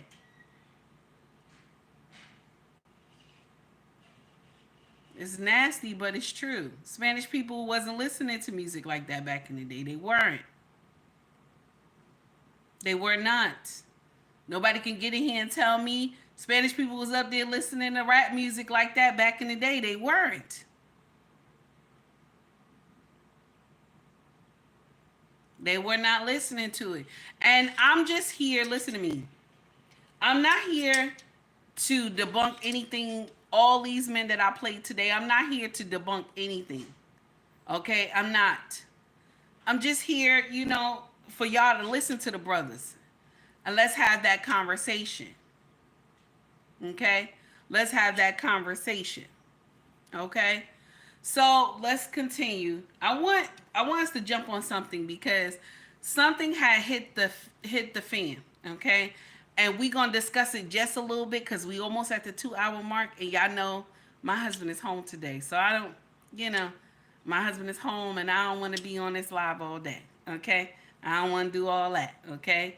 Now, something happened. Shout out to Hollywood Unlocked. Okay? Something happened with a woman. She claimed something with her company. Okay? She claimed something. She was denied a promotion because of her being a single mother. And I have something to, say about it, okay? But I want y'all to hear the breakdown of why she thinks she wasn't promoted, okay? Now, we done with Fat Joe. If y'all want to listen to what I said, just, go all the way back to the beginning because we're done with that because we're about to close out soon. Okay, so here is the next segment. Okay, we about to discuss this woman. She claims PNC did not promote her because she's a single mother. Here we go. Clock. PNC Bank is facing a discrimination lawsuit after a former employee says a manager told her she was not getting a promotion because she's a Black single mother. PNC denies that. Channel 2's Taisha Fernandez live now in DeKalb County. And Ty, that's one of the branches this former employee was trying to work for. George, she says she tried to get a job here. She expressed some interest in getting a promotion here, and she said she was verbally told she wasn't a good fit for this place. So later on down the line, she went for another promotion at a different branch about 8 miles from here. And she says that's when a regional manager said something discouraging and demeaning. It was very disrespectful, and I question my worth altogether because of that. Brandy Felice started her banking career with PNC Bank back in 2018. She says because she's a natural leader, managers put her on the fast track to management, and she landed a role just under the manager in a matter of months. And so I got that role within the first year, and I was actually promoted on my birthday in 2019. Then COVID hit, and she says PNC closed some branches, which shifted some positions. Brandy says she kept moving up and became an assistant branch manager in 2022. That same year, she applied for a manager position at a branch in Peachtree Corners. In her discrimination lawsuit, Brandy says the regional manager who interviewed her for the position told her she wouldn't be a good fit because most of the customers are white and she's a single mother who wouldn't be able to work weekend events. I felt discouraged, and I felt that the time that I spent with this company and my efforts to reach my goals in that space were shot down because of something that I love about myself. It does feel like you're judged and you're not as worthy as other people.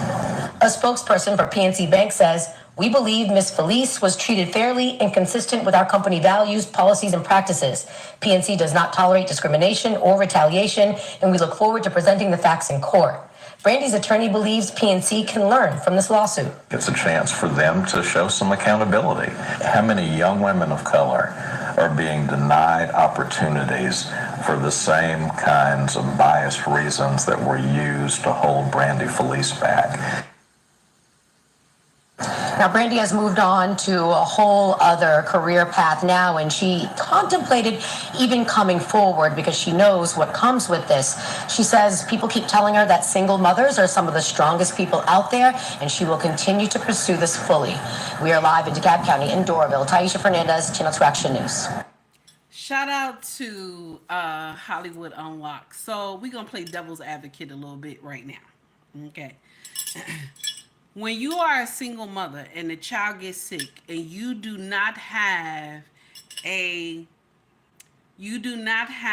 strong foundation, a circle to help you raise this baby, you're doing it on your own.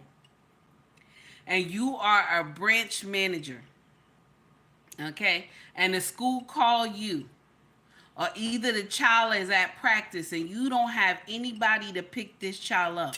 Do you have to get the child from school or practice? Put it in the chat. Do you need to get the child from school or practice? You a single mother and you're doing everything on your own. No father is around. Okay? Do you have to go get that child on your own? Hey, Tara, what's up, baby? Yes, you do. You got to go get that baby on your own. You got to go get that baby on your own. Good morning, Trey. Some of y'all don't have people on the emergency list to pick this baby up. And even if you do have someone on the emergency list to pick the baby up, the person may not be able to go get the baby. So you as the bank manager got to leave work and go get that baby. And you can't leave work. There's nobody there to cover your spot. Now, do I believe that she told her because you are a woman of color? He or she told her because you a woman of color, that's why they didn't hire you and most of the people are Caucasian? I do not believe that ish. I don't believe that part. I don't believe that part. Not one bit. No bank, no company gonna come out and say that ish. Ain't nobody gonna come out and say that ish. Because you wanna know why? They know they gonna get in trouble. Oh, so-and-so said it to me. They know they gonna get in trouble. Nobody's gonna do that. Nobody's gonna do that. Now, will I say she probably didn't get the promotion is because she could have a lot of days absent from work? There could have been times when she wasn't high in rank that she had to leave because that baby got sick.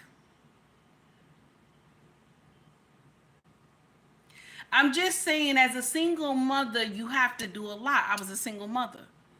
Before my king found me, I was a single mother on Baby Mama Lane up the street around the corner. How many times have I said that to y'all? I have been a single mother before. It is very hard. It is very hard. There are times you are just got to work, baby. You just turn that car off. You just got into Terminal B at Newark Airport. You just got there. You just swiped in.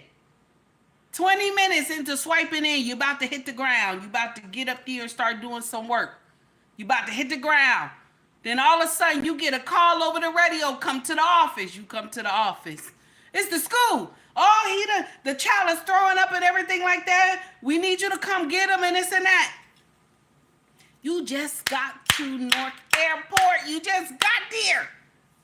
You done got through traffic already. You just got in there. You just found a parking spot at the employee parking. You know how busy it is there. You just got in there. The bus just took all damn day to come get you from the parking lot. You just got there. Now you got to get your happy ass back on the bus to get to the parking lot, to get your car, that's going to at least take an hour. Then now you got to go to the school and get the baby thrown up and everything. Now you got to take the baby to the doctor. Got to wonder what's going on. Now some of us old school mamas, you ain't going to do that. You going to just give them some ginger. No, I'm sorry. Ginger ale. Okay? Okay, you going to make them lay down. But being a single mother is hard. Listen to me. Listen to me. When you are under a covering, okay? When you under a covering, maybe your husband wasn't at work that day.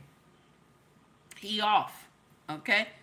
And you say, babe, the school done called me. You know what I'm saying?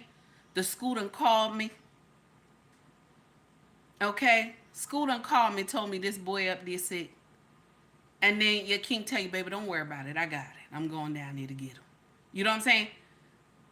Now, if you ain't never been in a situation like that, baby, you not going to get the top tier jobs, because I'm going to share with you why. And it's going to be nasty. This going to be nasty, y'all. Some of y'all going to be mad with me. Y'all going to say, this big bitch, I can't stand this big bitch. Okay, some of y'all going to be mad with me. When you are a baby mama, you are not reliable. You are not. Because once that baby gets sick, you will say, fuck what you heard. And throw that idea at everybody. Cuss everybody out as you walking out that building. And you know you need that job. Hey, Steven, what's up, baby? You know you need that job. You will curse everybody out in that motherfucker so that you can go get that baby. You know it. Don't get in here and lie.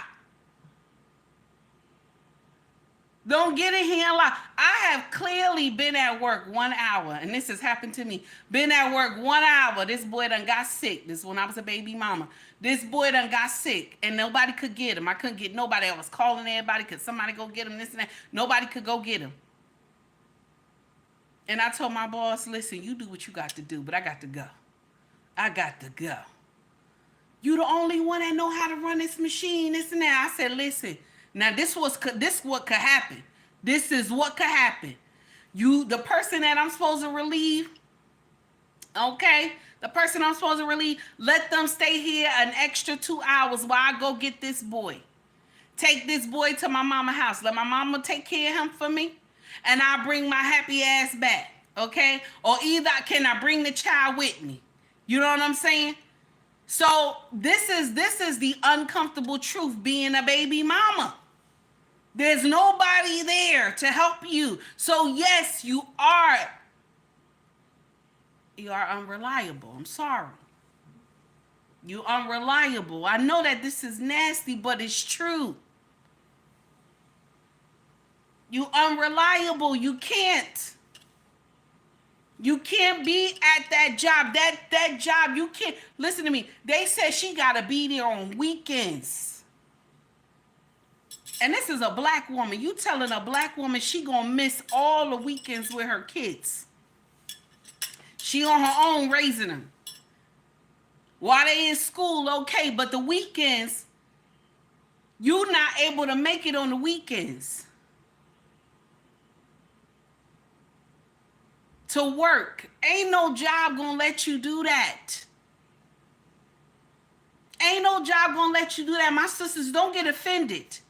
Don't get offended if you didn't get this position, because you know that at a drop of a hat, if the school call you, you'll call everybody motherfuckers in here. You'll throw ID at whoever need to get the ID.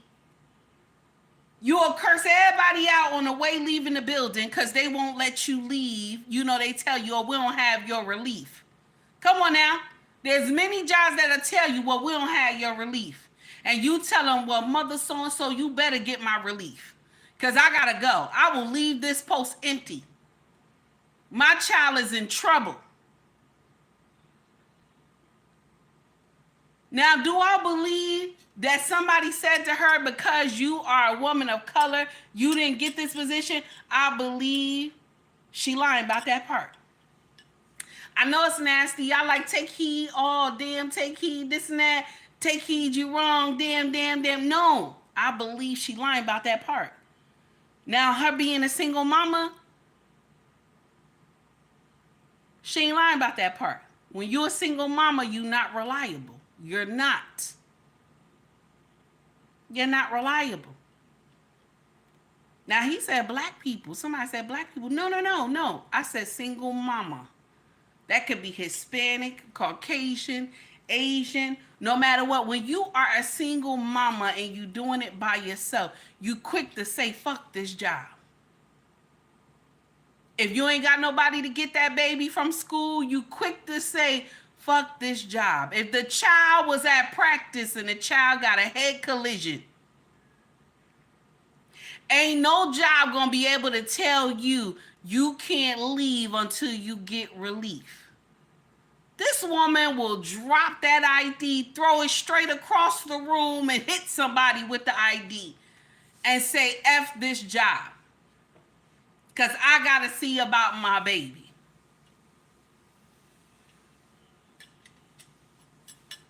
But when you have a covering, now you able to work something out. When you have a covering, you able to work something out. So now if hubby is not home, if hubby is home, you call him, say, babe, this what happened. You know I'm at a meeting, I can't leave or whatever. And he say, baby, don't worry, I got it. This is why a two household is needed. It's needed for many things, but two household is needed because the children need balance. With a stable-minded parents, two of them got to be stable-minded. You hear me? We can't have Pookeisha and Rakeisha raising children together. That doesn't work because now the kids is turning into monsters. Okay? But if both parents have a stable mind, this child can grow up to be a titan. And I know why she came to social media for this and told everybody is because she want PNC to get all the backlash and everything, and PNC is racist and all this. She want people to believe that. But people who play in devil's advocate and can see through the lines, you know something ain't right about this. Something ain't right about this. That's why even listen to me, even some jobs will have daycares. They will get up there and have daycares in the facility.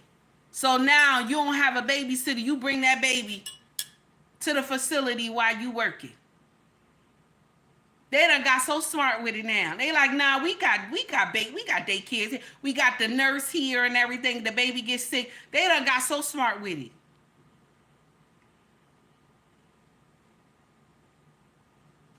They don't even want to hear you can't work. They will even say, okay, the child's sick, the child can't come in. Okay, you work remote today. You know, they done came to that. Listen, go remote today. They want you to be working. Go remote today.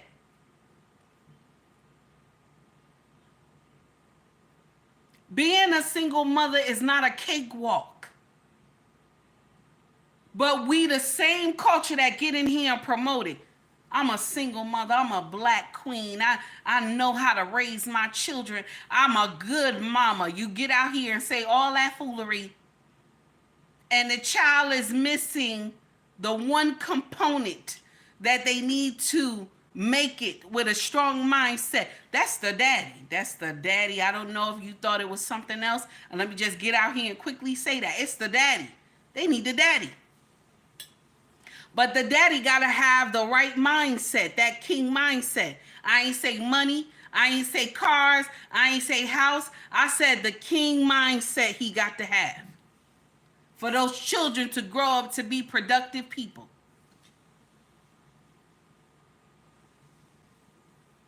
And because we don't understand that we need this covering, we don't understand how the black man is needed in the black community. We don't understand it. The one thing that we needed to survive, we let go. The one thing that we needed to survive, we let go.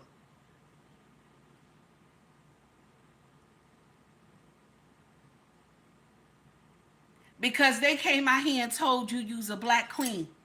Black girl magic. I don't need no men. Men ain't shit. Mama told you I could do bad all by myself. I don't need no man. She done cursed herself. She don't even know. She just cursed herself.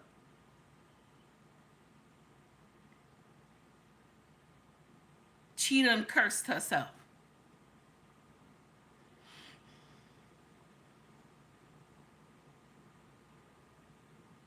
When you get out here and say, I don't need no man, I could do bad all by myself. When you get up here and say that, you're cursing yourself. Why you want to do bad by yourself? Why you want to do bad? Why would you say that?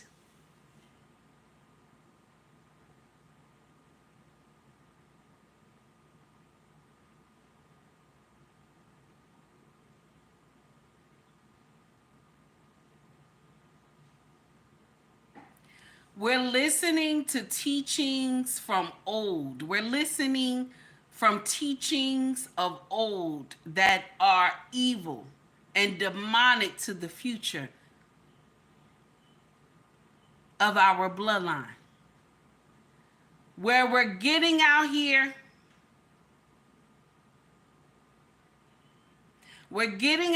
believing we don't need our brothers.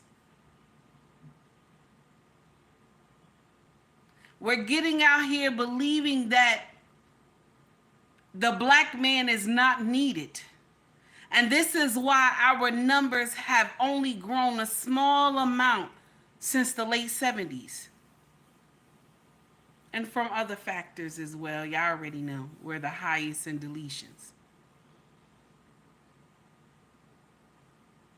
Being a baby mama is not a cakewalk, and I want y'all to come and start telling the truth to these young women. It is hard to be a baby mama, raising children alone. It is a nightmare. This is why you see a lot of these women coming on social media and they're crying. They're breaking down on social media because they're heartbroken. They don't know what to do. The bills are due. There's food that needs to be put in the house. The car is not working. There's a lot of issues going on. The children are misbehaving.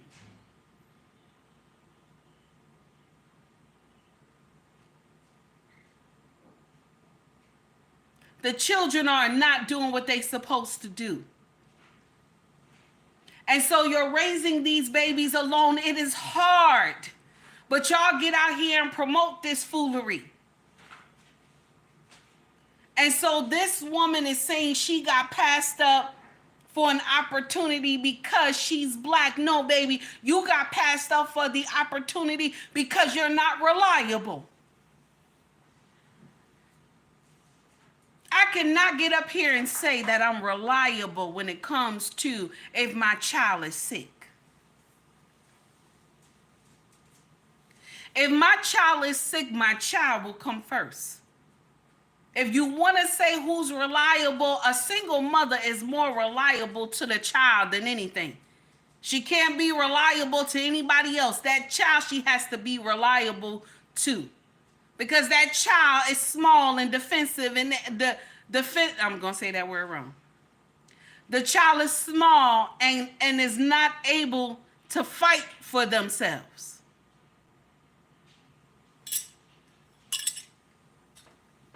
We is quick to tell somebody, kiss my ass. I got to go take care of my child. We quick to tell somebody that. I said single mothers, that's every color. We quick to tell somebody that.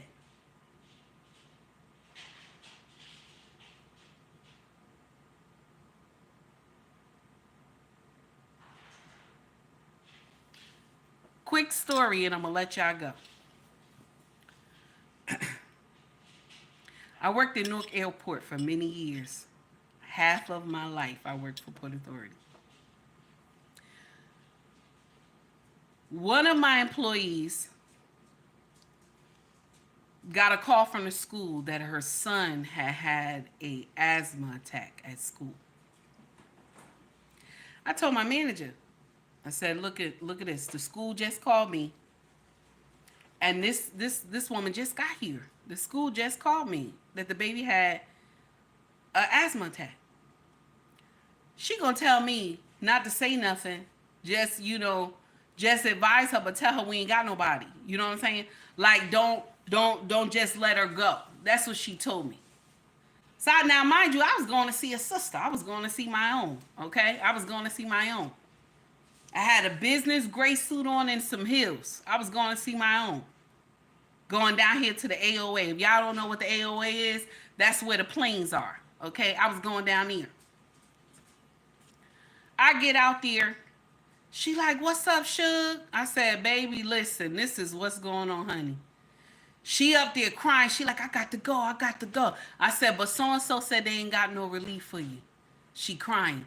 She going off. She about to throw her ID and say, F this job, this and that. And I told her, I said, baby, listen. Clock out. Go ahead to that school.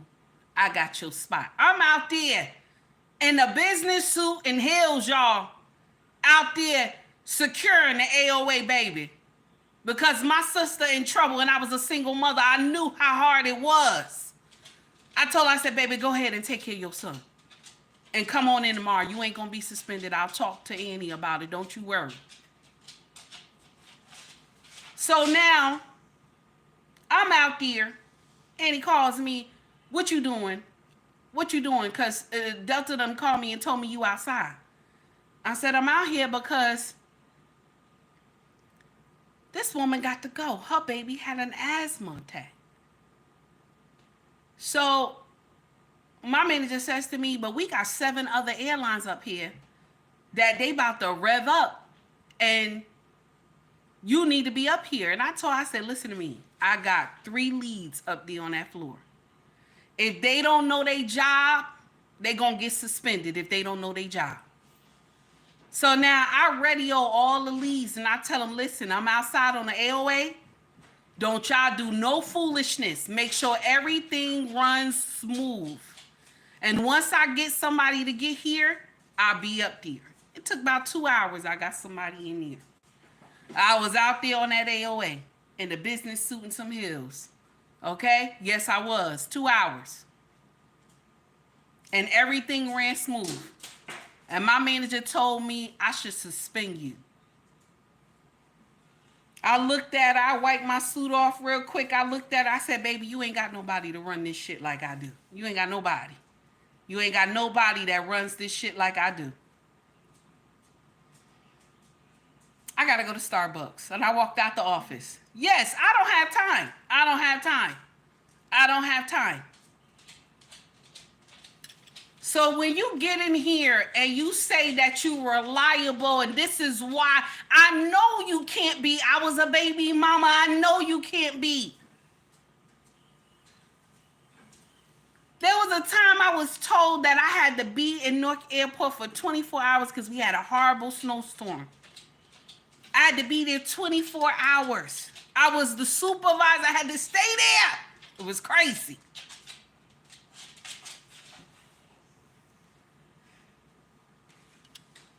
You know what I had to do? I had to call my mama. I said, Mom, please just keep him a little longer because I got to stay here. I don't have nobody to relieve me. And flights are going to go out after the storm clears. And after they done cleared the runway, they working on it now. I can't leave. And if it wasn't for my mama saying yes, I'd have been in trouble.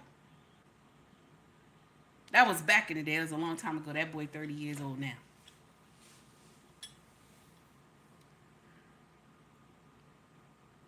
So when we get out here and we talk about that these people are racist, I want to know the whole story. Because being a baby mama, you are not reliable. I don't care what job you work. You are not reliable. Stop putting that on your resume. You're not reliable. If you don't have someone that will come and get that baby, if that baby is in trouble, you are not reliable. And I mean, this person got to come every time when this baby gets sick. If you don't have a die-hard person to come get this baby, you are not reliable.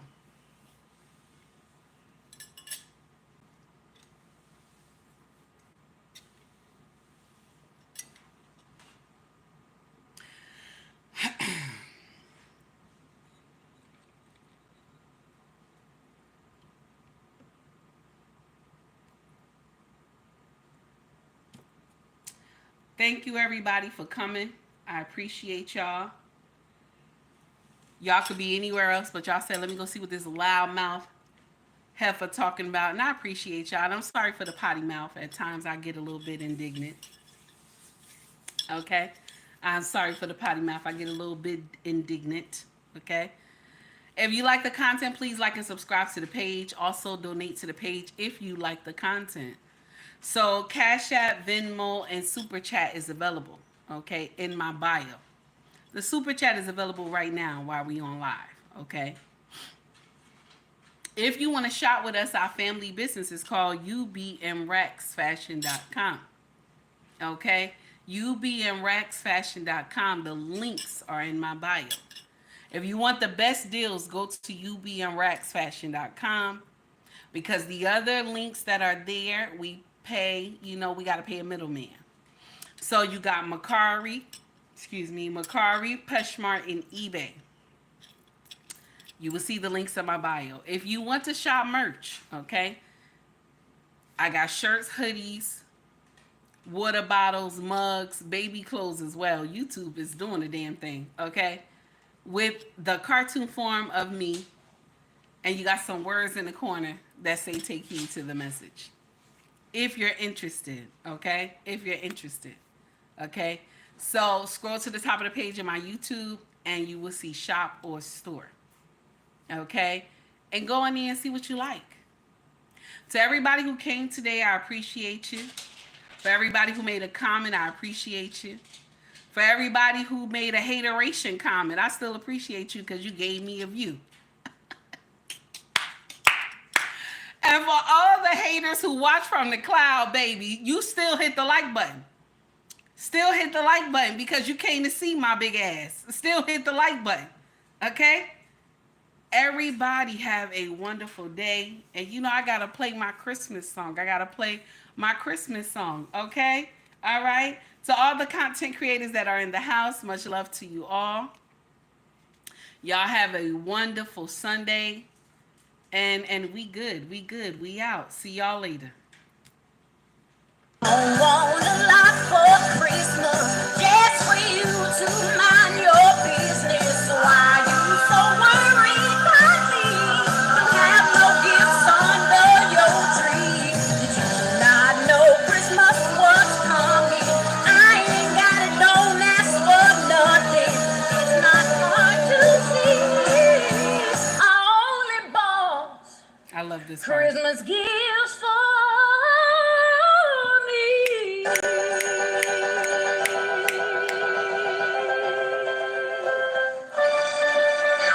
Don't ask for nothing. Don't ask for nothing. Don't ask for nothing. You knew Christmas was